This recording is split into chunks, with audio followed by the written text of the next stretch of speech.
and the washing away of yesterday. The thunder felt scary and holy at the same time, as our own inner storms often do. I continued to sit, glued to my mother's voice, calling forth the nurturing spirit of the rain for me. Oh, how its presence would call forth nature's growth.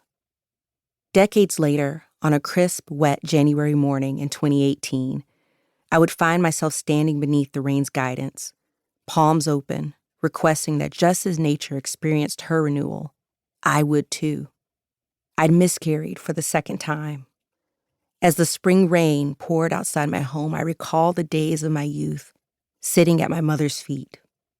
I ventured out into my front yard and allowed the shower to wash over me. I wasn't sure if the rain could heal my broken heart or if it had the power to cleanse my grief.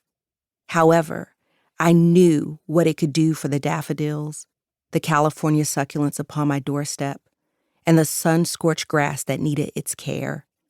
I, too, was depleted, bare, and dry. I also needed watering, and so here I was. Hey there, my name is Brandi. I'm a birth and postpartum doula who became what I call a life doula. This means I have the privilege of supporting people as they journey through this life adventure. We are all giving birth to something, conceiving a new reality, laboring through our days as we attempt to capture our joy and hold it close.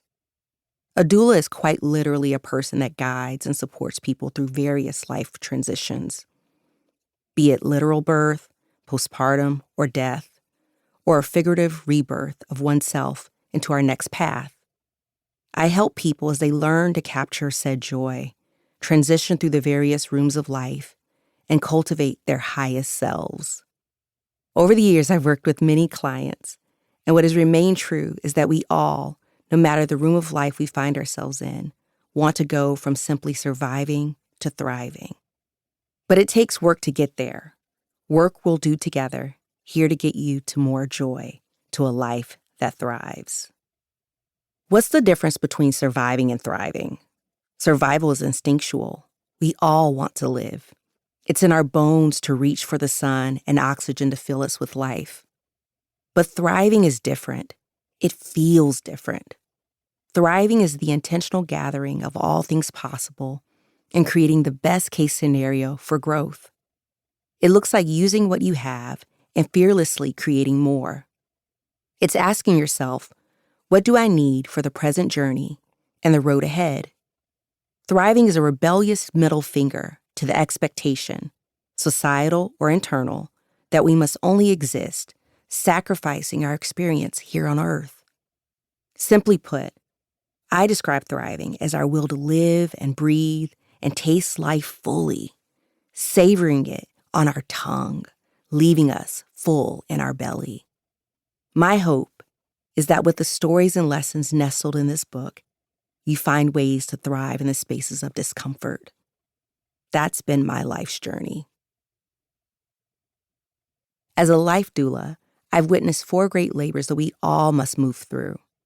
Sure, there are likely more, but these 4 come up again and again across age, background, economic status, and all walks of life. These 4 great labors of our lives push us to our superpower of vulnerability and her not-so-distant cousin, solidity. These 2 are often revealed only as we traverse these great labors.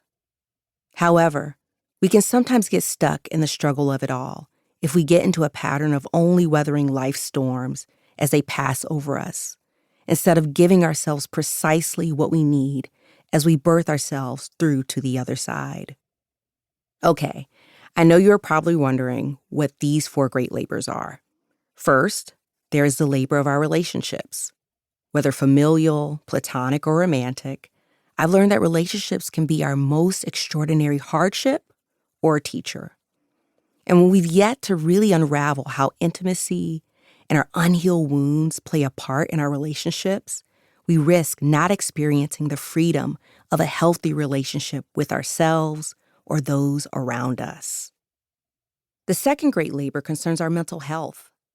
Understanding our mind and the power of our self-belief is